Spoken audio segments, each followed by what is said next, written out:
I read that you guys say, oh, hosting Saturday Night Live is the hardest gig in show business.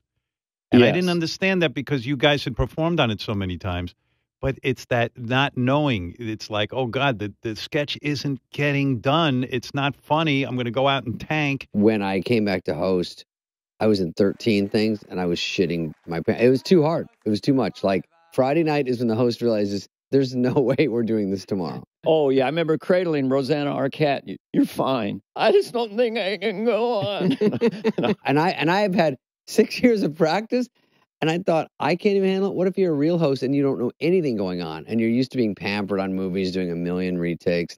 And you just get out there. It's like, this one, you're a UPS driver. You have a Russian accent. It's different at the end. It's on the cue cards. Go. And they're like, what? 3, 2. And you're live on the air going, what did he just say? I really thought the last time I guest hosted, I had run myself so ragged all week trying to, in my mind, fix or control the sketches. I felt like Joe Frazier in Manila. I didn't think I could get up off the stool. Why does it have to stay the same? If they got rid of some of that live component and put a couple of the sketches in the can, so to speak, so it would be sort of live. If you had two takes, it'd be better. But I think there's something fun in the fact that it doesn't all work. I believe it was inadvertently one of the first reality shows. So when you have a football player or a singer try to come in 5 days become a live sketch player, it's entertaining. I remember Jordan, I'd be behind the slats, and I could tell he was kind of nervous. We're about to go out. It's live. The Michael Jordan, who everyone was in awe of.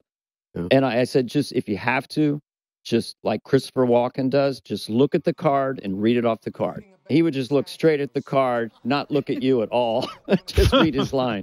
Now, we're going to the zoo tomorrow. And I'm like, what? Aren't you supposed to be talking to me? The concept that Saturday Night Live is a reality show, I never looked at it that way, but that's a pretty interesting observation. I had Billie Eilish on just recently, and she, like right after she did Saturday Night Live, and you know what she said? She had violent shitting and vomiting because of the pressure of hosting Saturday Night Live. She has to learn to open up about her personal issues. What is she hiding from us? I barfed the second time I hosted. Yeah, is it true, seriously, that there's a vomit bucket right next to the entrance when you walk out?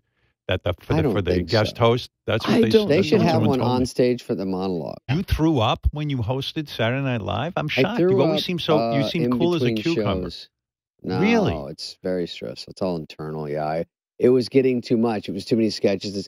And I remember during dress, I started to feel shitty. It was really just nerves. And David used to pass out. All we would hear is that David passed out in the read-through. That was about eating, but yeah. David passed out. He's okay, what do you mean? But it was like David passed out. What do you mean? Because I have low blood sugar. Blood sugar. I'm not this athlete that fucking stands before you today. I was a little more frail and fragile, and I couldn't eat sugar. But you're in there for 5 hours. It's a low ceiling. There's 60 people crammed in a room that should have 20 people into it. Read through is where I'd get a little lightheaded. So I bring food in a read through, and everyone's like, "Who the fuck is this King Lear?" And I'm like, "Well, we should eat. It's 5 hours."